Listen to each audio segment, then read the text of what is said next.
So Klook turned 10 years old last year, and in that short decade, it has become the largest seller of tours and activities in Asia Pacific. And we're going to find out today about its strategy going forward. Wilfred, thank you so much for joining us today. Thank you for having me. Yes.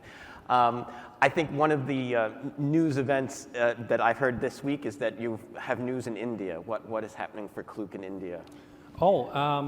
It so happened that today is the day when we have our brand launch in India. And we have taken some of the content creators in India and travel with them to a few different destinations and get a lot of content. And today we're going to release them out in the market.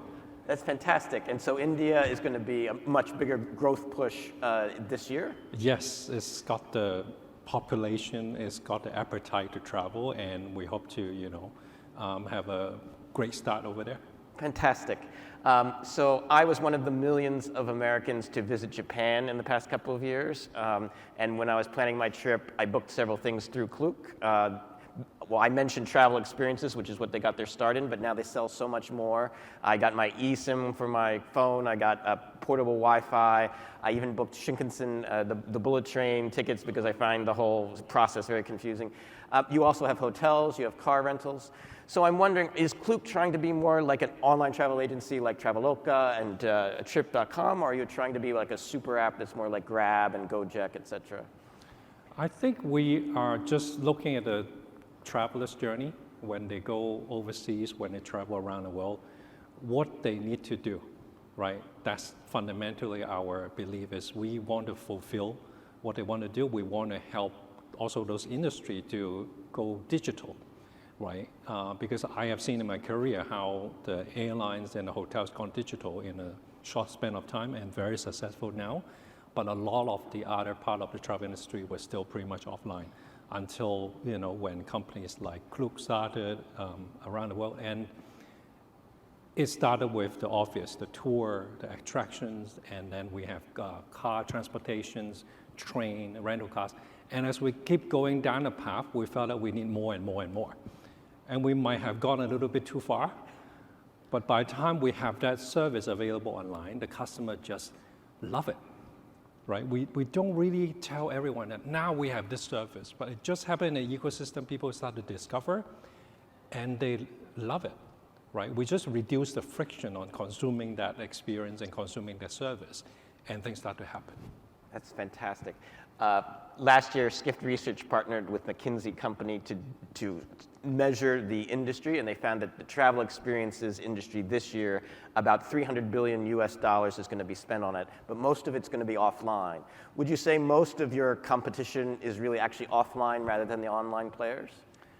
I don't think I'm really competing with the offline players, right? In another way, I just feel the momentum of people firstly starting to explore, to discover things online through search or social media and on the mobile device, and a lot of times they find it difficult to go from there to actually making a booking, right? So we're just facilitating that need. So I don't really think of I'm competing with offline players or online players, but I'm filling the void in the market, and that has helped us to grow very fast. My editor-in-chief, Sarah Kopich, she spoke today with the chief business officer of Airbnb, as you all heard, and Airbnb is going into experiences for the third time. Lots of companies struggle in the space, but Airbnb is also adding all sorts of different other services. Does it make you nervous that they're coming to eat your lunch, or? I'm excited about more players getting into the experience space because it's a validation of what I'm doing is the right thing. It's a validation of the momentum of this industry in general. And you said correctly, there's still so much things that is still offline, right? I would not be the only one who is pushing for things to go online or to go digital, but it requires a lot of players to make this happen in general. And the more the merrier. And ultimately, it's the law of efficiency and the scale that whomever is going to be successful down the road, like we have seen in the hotel OTA worlds and the airline OTA world, is the few that is standing is because they add the most value. I want to talk for the next couple of minutes about social commerce, and we have some slides from Skift research that will run alongside. Klook is like one of the leading companies, if not the leading one, in adopting social commerce. What is it and why is it so important to you? Well, I think firstly is because we are very focused on the younger travelers, the millennials and the Gen Z travelers, and their choice of research channel is through social media. And so we got on it very, very early. Pretty much at the start of the company, we're already a very social-driven business. So over the years also, a lot of different platforms has expanded, right? The TikToks of the world that it didn't even exist too long ago and now become one of the most prominent social platform in Asia in particular and very much the US as well.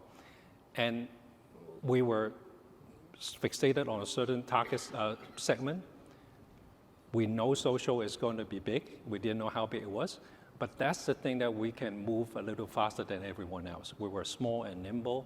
Now we're still kind of small, right, in the grand scheme of things. But we were very willing to try, take some risk, throw out different type of content, work with the content creators in this region, try to explore different formats, and eventually we have a playbook that has done really well. And thankfully, the thing is, 10 years later, we are proven right that social is becoming one of the most important channels to explore, to discover, to look for in travel content. So many companies are saying they're doing things in social commerce, but you are having so much more success at Klook. Why? It depends a lot on how you invest, right? What you put in is what you're going to get.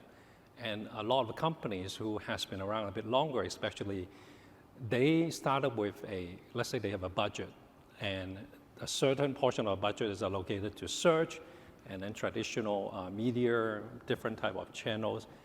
And social is something new, and they will continue to test and expand that investment. But we started almost at the opposite end. We started with, okay, we do social because we can try. There's like nothing to lose when you are a startup. And we also try to do a little bit of other marketing channels.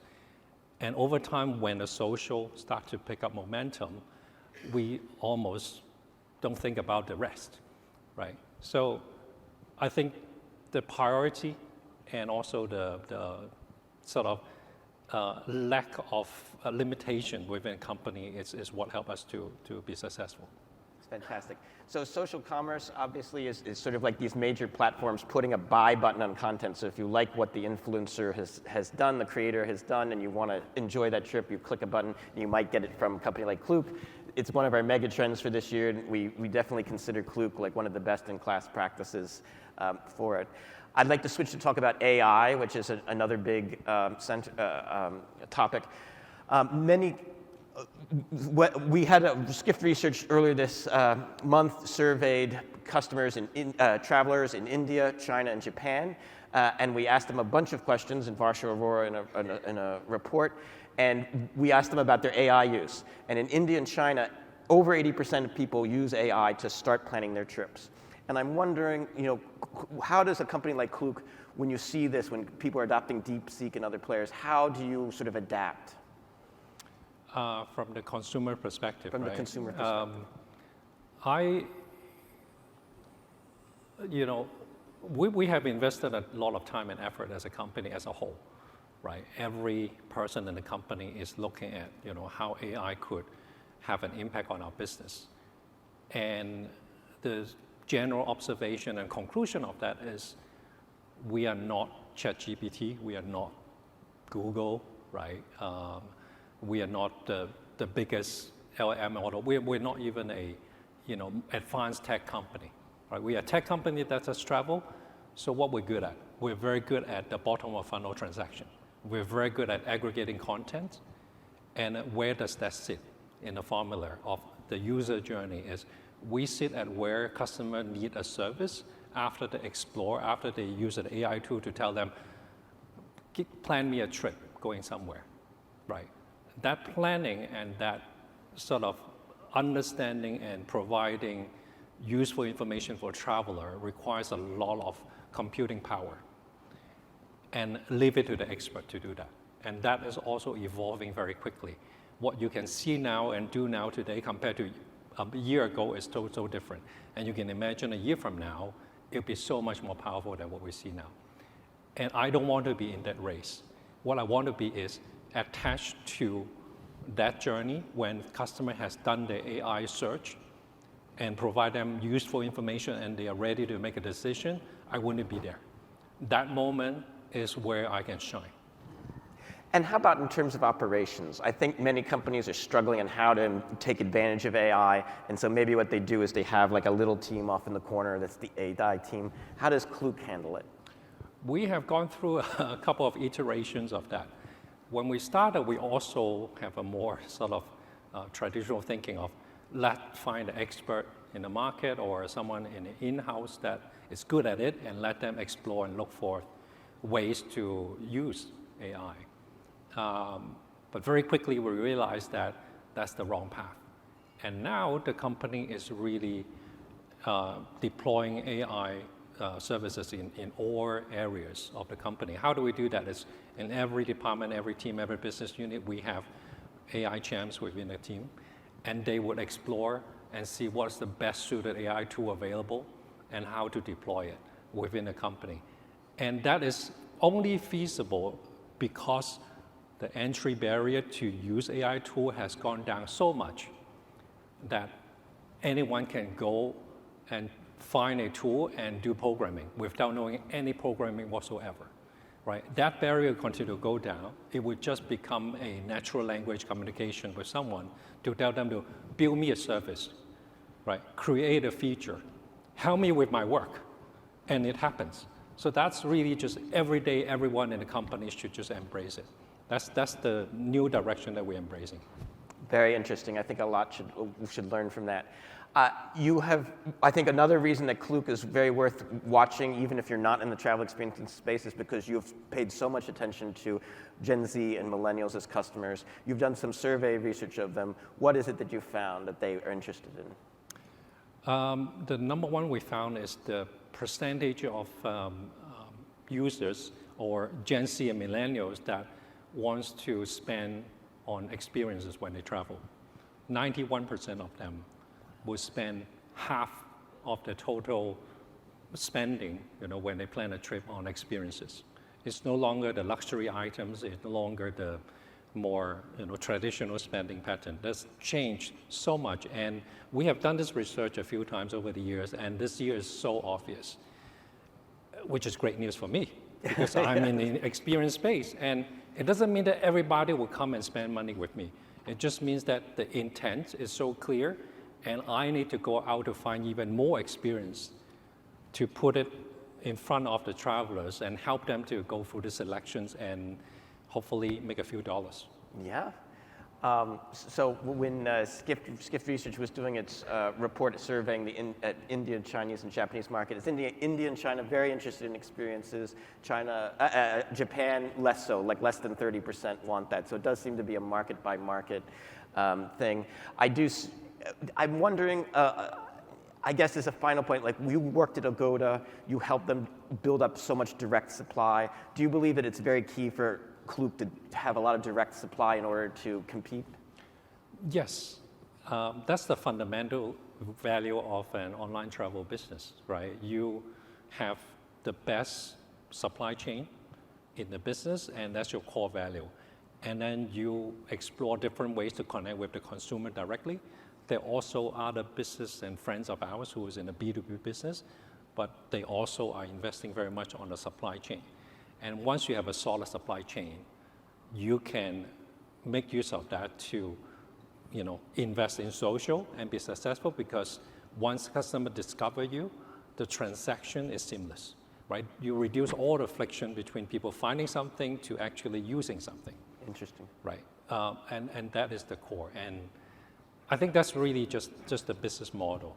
One more thing is, what is really interesting is the difference between whether a company is successful or not in my space is how well they perform actually on the demand channel, how they choose how to allocate budget, right? If they want to embrace social, are they half-heartedly putting in like one person and $50,000 and give it a try, or they throw everything in to make it happen? I think this is a time that you have to go all in, right? It's changing so fast. I've seen how we went from Google 1.0 search early days to mobile technology, everything becomes digital, to now this phase of change is just faster than I've ever seen before. It's shortened to like weeks and months compared to years when I've seen in the past. So you have to go all in. You have to go all in. Thank you very much, Wilfred. Appreciate this conversation. Thank you. Cheers.